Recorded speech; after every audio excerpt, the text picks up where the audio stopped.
Download केलं नसेल तर ते नक्की करा। गुगल प्ले स्टोअरवर जाऊन MPSC tricks bye Ajay Kumar या नावानं आपलं अँड्रॉइड ॲप आहे, ते अँड्रॉइड ॲप डाउनलोड करा। हे ॲप डाउनलोड केल्यानंतर वेगवेगळे कोर्सेस तुम्हाला त्या ठिकाणी पाहायला मिळतील।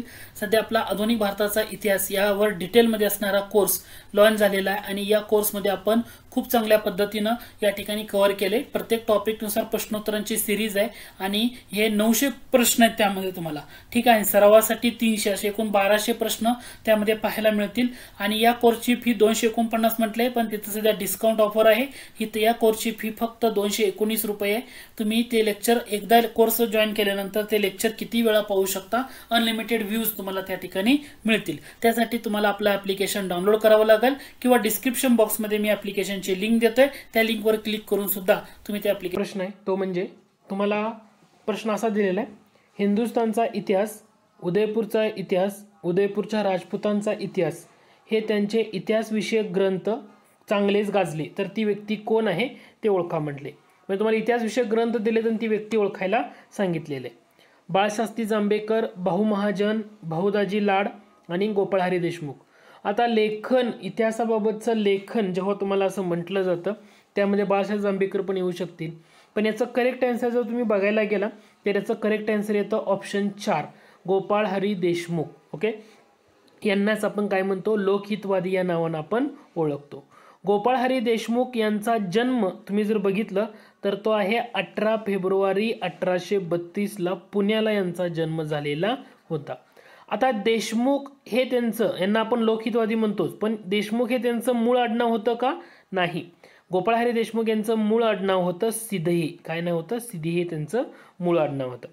आता यांची एक लेखमाला होती, ती खूप गाजली। ती लेखमाला म्हणजे हिंदुस्थानास दारिद्र्य येण्याची कारण। हिंदुस्थानास दारिद्र्य येण्याची कारण ही लेखमाला, दारिद्र्य येण्याची कारण।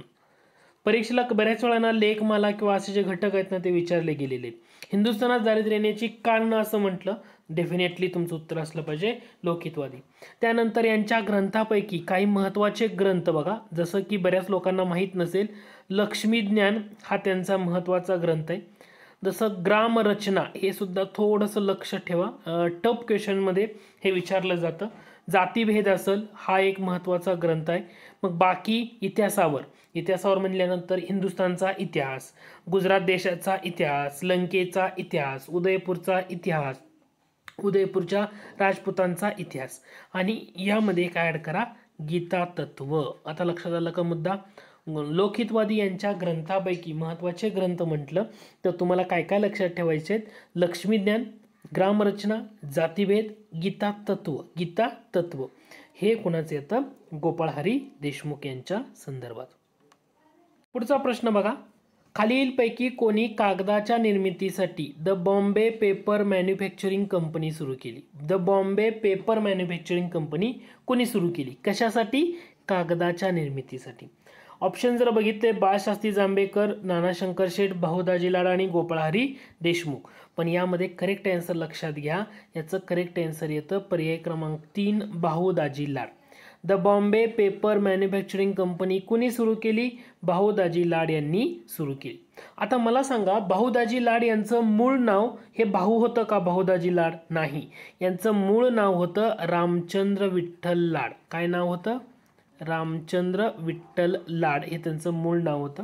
जन्म जर बघायला गेला यांचा तर 7 सप्टेंबरचा जन्म 1824, मांजरेगाव गोवा त्यावेळी त्या ठिकाणी त्यांचा जन्म झालेला होता। भाऊदाजी लाड यांच्याबद्दल परीक्षेला बऱ्याच वेळा एक प्रश्न विचारला होता, खालीलपैकी कोणत्या समाजसुधारकानं स्त्री बाल हत्या हा ग्रंथ लिहिला? स्त्री बाल हत्या ग्रंथ म्हटलं, उत्तर काय असलं पाहिजे? भाऊदाजी लाड। याचबरोबर the Bombay paper manufacturing company यांनी सुरू केली होती। तसं western Indian canal and irrigation कंपनीचे संचालक सुद्धा ते नंतर बनलेले होते। लक्षात आलं घटक? मिनिमम छोट्या छोट्या गोष्टी प्रश्नामधून लक्षात घेत चला। पुढचा प्रश्न आहे, खालील वर्णनावरनं समाजसुधारक ओळखा असं म्हटलेलं आहे। वर्णन बघा, त्यांचा जन्म 1815 ला पेन रायगड येथे झाला। रायगडमधला जन्म आहे। बाळशास्त्री जांभेकरांचे वर्गमित्र होते। बाळशास्त्री जांभेकरांच्या दर्पण या पत्रामधील मराठी विभागाचे ते काम पाहत होते, तर ती व्यक्ती कोण? आता तुम्हाला घटक लक्षात आला पाहिजे, दर्पण आणि त्यानंतर प्रभाकर हे गाजले होते.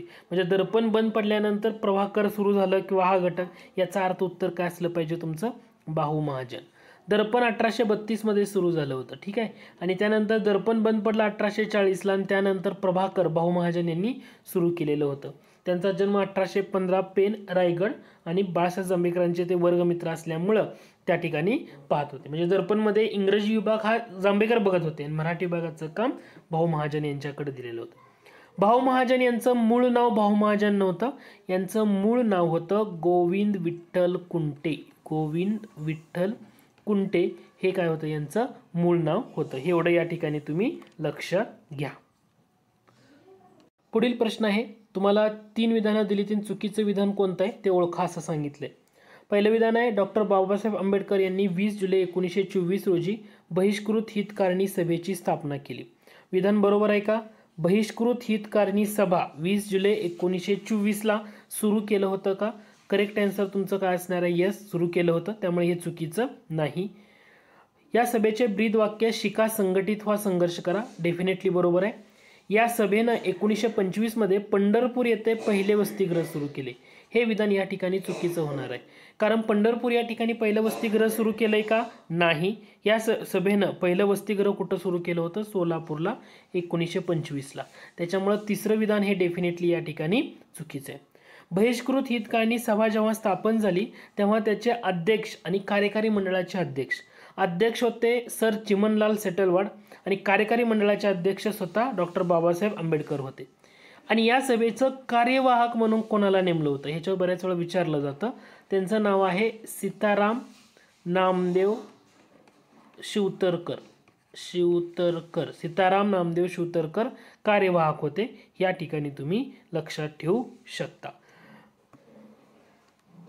पुढील प्रश्न आहे, 4 विधानं दिली त्यांना अयोग्य असलेलं विधान कोणतं ते ओळखा असं तुम्हाला सांगितले. अयोग्य विधान कोणतं आहे ते ओळखा.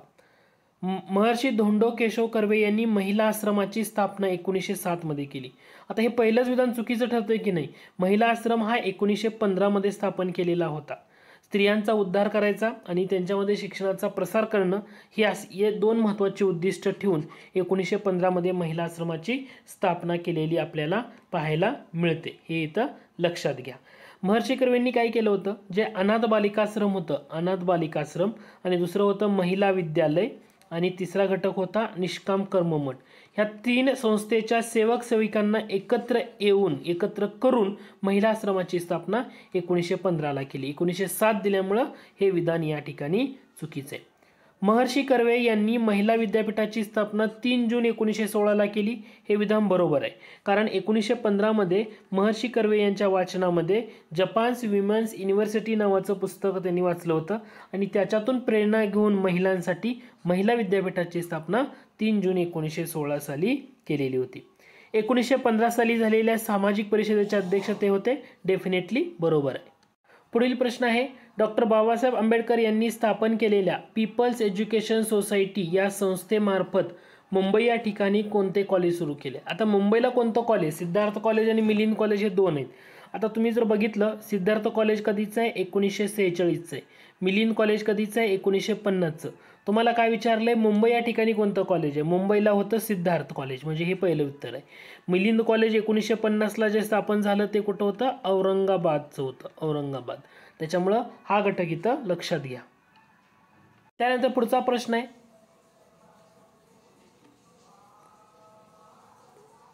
6 मे 1853 रोजी धूमकेतू हे 4 पानी साप्ताहिक कोणी सुरू केले?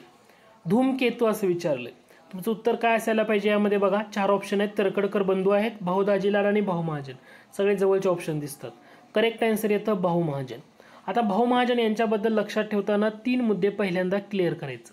पहिला मुद्दा आहे, प्रभाकर भाऊ महाजन यांनी सुरू केलं. प्रभाकर हे कधी सुरू केलं होतं? 24 ऑक्टोबर 1841. मागं पुढे होत्या तारखा, पण बऱ्याच वेळा सोर्स आहे. 1840-41 मधलं प्रभाकर आहे. ठीक आहे. प्रभाकर या साप्ताहिकामधून त्यांनी काय केलं होतं, तर ग्रेट ब्रिटन देशाची राजनीती ही लेखमाला लिहिली होती. काय लेखमाला होती?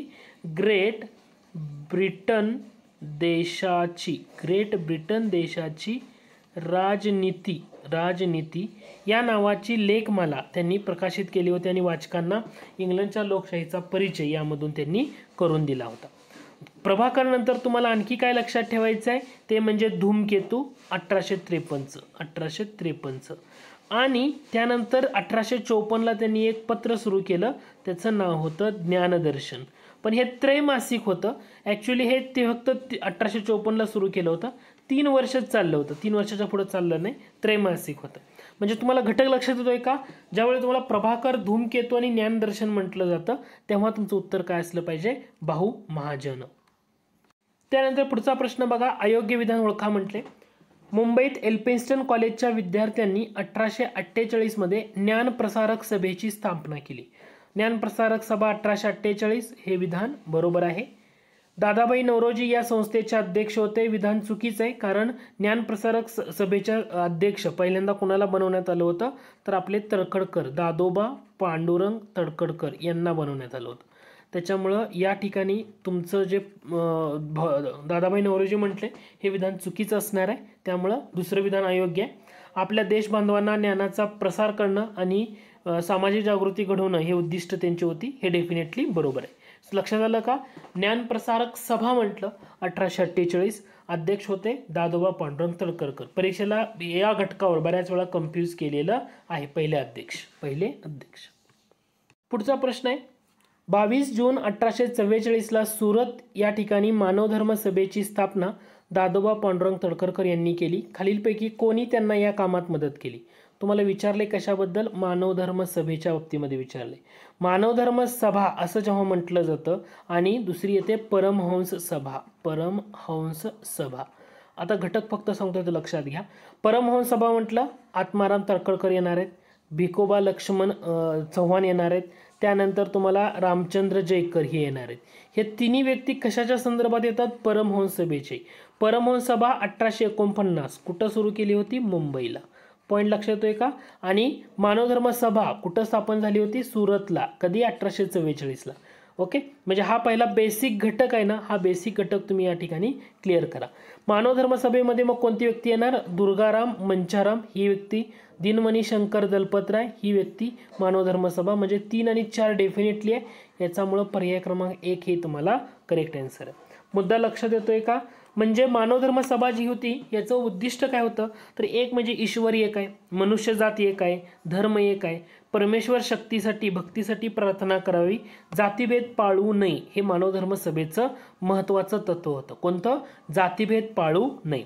परमहंस सभेचं काय होतं? जातीय विषमता जी आहे ना ते नष्ट करणं, धार्मिक सुधारणा घडवणं. परमहंस सभेमध्ये 2 महत्त्वाची घटक होतं.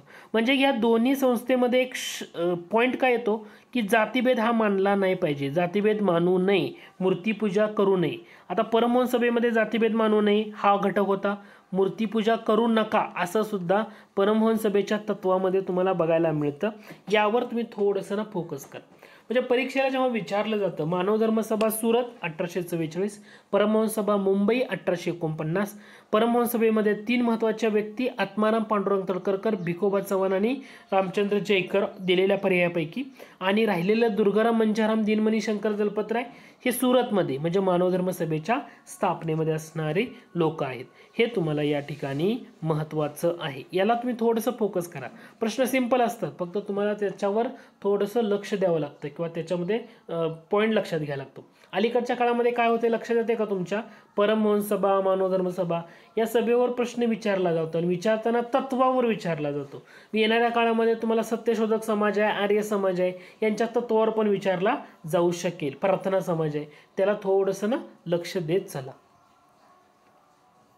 पुढील प्रश्न आहे, खालील वर्णावर्ण व्यक्ती ओळखा. त्यांचा जन्म 1827 साली सातारा जिल्ह्यातल्या बावधन येथे झाला. सातारा जिल्ह्यातल्या बावधन येथे जन्म आहे. एक स्वदेश हितेच्छू या नावानं ब्राह्मण कन्या विवाह विचार हे पुस्तक त्यांनी लिहिले. तर ती व्यक्ती कोण? आता या घटकावरनं तुम्हाला उत्तर काढता आलं पाहिजे. एक स्वदेश हितेच्छू या नावानं ब्राह्मण कन्या विवाह विचार.